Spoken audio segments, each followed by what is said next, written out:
अब रूस यूक्रेन जंग में एक अलग ही मोड आ गया है और आज का दिन हो गया है बेहद खास। क्या आज परमाणु हमला होगा? और आपको बता दें अचानक से क्यों रूसी मिसाइल ने बांग्लादेश को निशाना बना लिया है, तो वहीं अकेला भारत क्यों भिड़ रहा है 141 देशों से। जियोपॉलिटिक्स में धमाल मचा है, जानेंगे इन खबरों को विस्तार से। इस वक्त कीव की जो हालत है वो हालत बिल्कुल बंजर भूमि की तरह बदलती हुई दिख रही है। कीव का बाहरी इलाका खंडहर में बदलता जा रहा है और बड़ी अजीब सी बात है, वो नाटो और अमेरिका जो यूक्रेन को लड़ने के लिए उकसा रहे थे वो आसपास नजर नहीं आ रहे हैं, लेकिन कीव तबाह होता हुआ दिख जरूर रहा है। वैसे आपको बता दें कीव को जीतना इतना आसान नहीं है। कीव के रास्ते में बड़ी मुश्किलें आ सकती है। कीव की बनावट भी कुछ इस तरीके की है कि इसे जीतने के लिए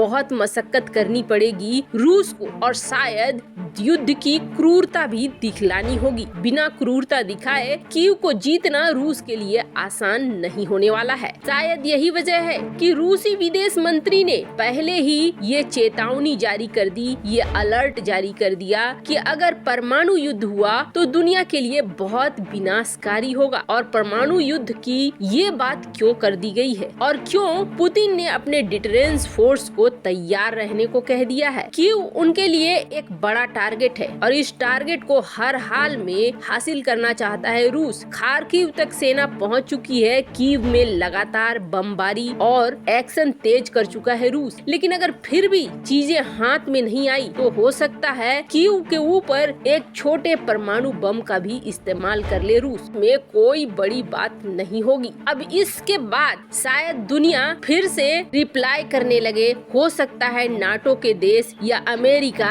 रूस पर हमला करने लगे। यही वजह है कि रूस ने पहले ही साफ कर दिया है कि अगर यूक्रेन और रूस के बीच में कोई तीसरा आता है तो फिर बहुत बुरा अंजाम होगा। मतलब कि डिटरेंस फोर्स तैयार है, परमाणु मिसाइलें निशाना लगाकर बैठी हुई हैं। अगर एक गलती किया तो फिर के लिए तैयार हो जाओ। आज का दिन बेहद खास है। आज के दिन परमाणु हमले के ज्यादा चांसेस बढ़ रहे हैं, लेकिन ऐसा भी हो सकता है अगर रूस किसी छोटे बम का इस्तेमाल करता है तो नाटो या यूरोप की तरफ से एक्शन देखने को मिले। पर दुनिया का रुख क्या है? दुनिया कैसे किसकी तरफ आला बदल रही है? आप देखेंगे चीन और रूस ने शुरू में ये दिखलाया था जैसे कि रूस के समर्थन में चीन पूरी तरीके से खड़ा है। जब रूसी राष्ट्रपति चीन गए थे तो उन्होंने एक बहुत ही सीधा बयान दिया था कि ताइवान चीन का हिस्सा है। उन्होंने इसलिए किया था कि चीन का सपोर्ट उन्हें मिले, और उन्होंने ये भी कहा था कि हम दोनों हर लेवल की पार्टनरशिप करेंगे। शुरुआती दौर में ऐसा लगा था चीन समर्थन करेगा रूस का,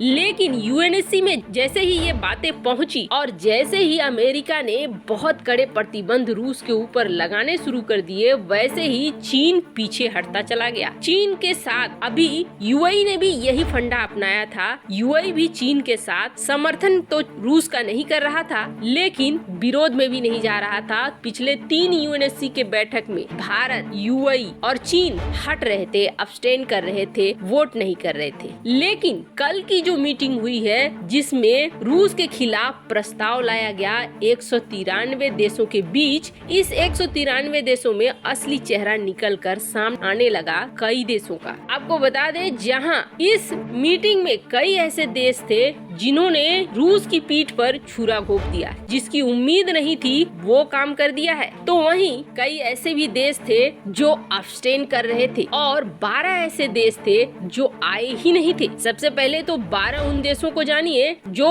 नहीं आए थे। उसमें से अधिकतर देश वो हैं जैसे कि तुर्कमेनिस्तान, उज्बेकिस्तान, अजरबैजान। ये वो देश हैं जो रूस से टूट कर बने हैं। ये इस वोटिंग क्या इस संसद की प्रक्रिया में ही शामिल नहीं हुए। वहीं मात्र 5 देश थे जो इस प्रस्ताव के विरोध में थे। एक तो खुद रूस, दूसरा उत्तर कोरिया, तीसरा बेलारूस, चौथा सीरिया, एस्टोनिया। वैसे आपको बता दें जेलेंस्की ने कहा है कि रूस के सिर्फ 4 दोस्त हैं और ये देखने को भी मिला। चीन इस मामले में अब्सटेन कर गया, पाकिस्तान भी अब्सटेन कर गया और भारत भी। लेकिन आपको बता दें अब्सटेन करने वालों में 35 देश थे जिन्होंने किसी को वोट नहीं दिया, न इधर न उधर, और इन 35 देशों को लीड कर रहा है भारत। ये कहना है अमेरिकी एक्सपर्ट का। अमेरिकी एक्सपर्ट का कहना है कि भारत वो तरीका बना रहा है जिस पर बाकी देश शामिल हो जा रहे हैं, बाकी देश भारत को फॉलो कर रहे हैं। ये जो 35 देश देखने को मिले जिन्होंने वोटिंग न करने का अधिकार चुना, वो सिर्फ और सिर्फ भारत की वजह से ऐसा कर रहे हैं। इस पूरे प्रोसेस को भारत के